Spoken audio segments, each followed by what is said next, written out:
In a pivotal development for crisis-embroiled Tehran, New Delhi is stepping up to sign an agreement to oversee the management of the Chabahar Port for the next 10 years. That's right. India's shipping minister and his team are currently in Iran to ink the deal. And this is the first time that India is assuming operational control of an overseas port. The Chabahar deal is being touted as India's counterbalance to Pakistan's Gwadar port and also China's ambitious Belt and Road Initiative. Well, let's find out more about this port and its strategic importance. For starters, the port is a crucial hub for India, Iran, Afghanistan and the larger Eurasia trade. Well, it can rather counter Pakistan's Gwadar port and also China's ambitious Belt and Road Initiative. Now, New Delhi has already pledged to invest around $85 million in this initiative, the Chabahar Port management there. Not only this, New Delhi has provided equipment amounting to $5 million as well, and this includes around 6 mobile harbour cranes given to the Indian port's global Chabahar free trade zone.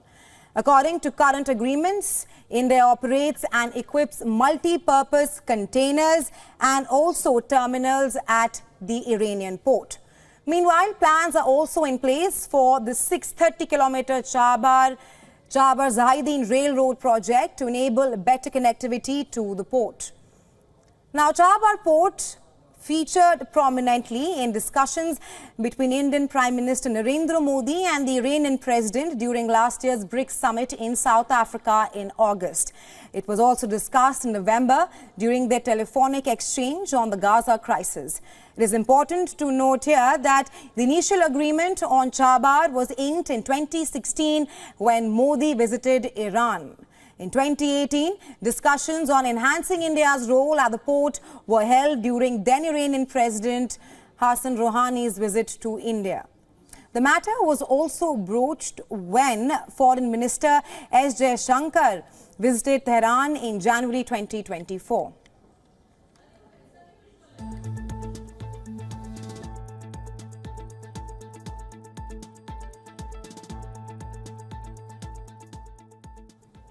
And for more on this, our principal diplomatic correspondent, Siddhant Sibal, is joining us live on the show.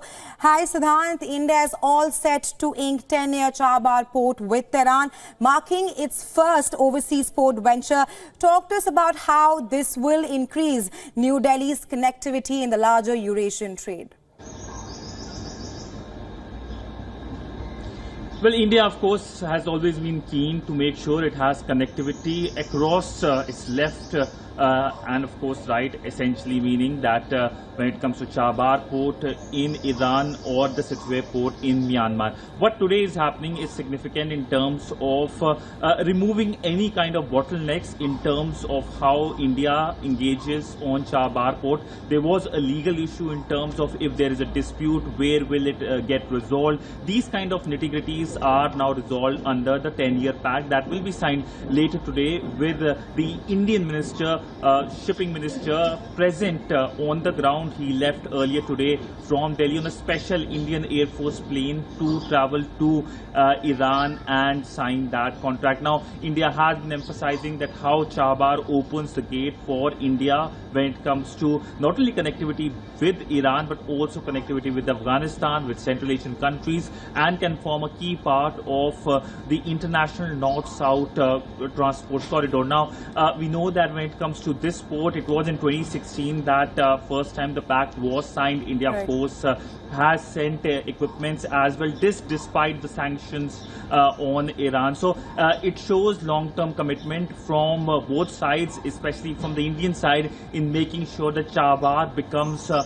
port that provides its connectivity with the region to its west at a time when Pakistan has been blocking India's connectivity towards its western part.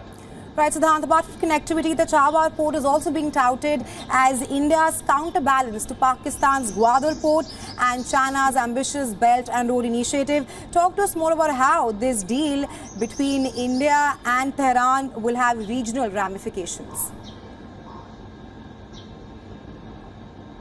Well, essentially, it's an open secret that while India is developing the Chabahar port in Iran, it's the Chinese who are building the Gwadar port in Pakistan. Now, it faces problems, especially when it comes to the Baloch insurgency in Pakistan, who have been protesting the Chinese ways in Balochistan, which is one of the richest provinces in terms of the resources. Now, in terms of counterbalance, it is, of course, very clear that not only it provides connectivity to India, but also when it comes to Pakistanis blocking India's connectivity. We know that when it comes to Afghanistan, it is India's neighbor, but when it comes to its connectivity to India, it's quite difficult because the Pakistanis have been creating problems. We know that India wanted to send relief to Afghanistan via Pakistan, and it required a lot of movement, including, of course, making sure that there is no harm to the resources, the humanitarian assistance that India will be sending. That is the wheat that India sent. It was finally sent, but there is a lot of problems. So it is clear that India wants a new gateway, and this port, the Chabahar port in Iran, is that new gateway. And India is engaging with Iran at a time when we know that there is a lot of Western pressure on Iran in terms of the situation in West Asia that shows India's strategic autonomy in the region and outside as well.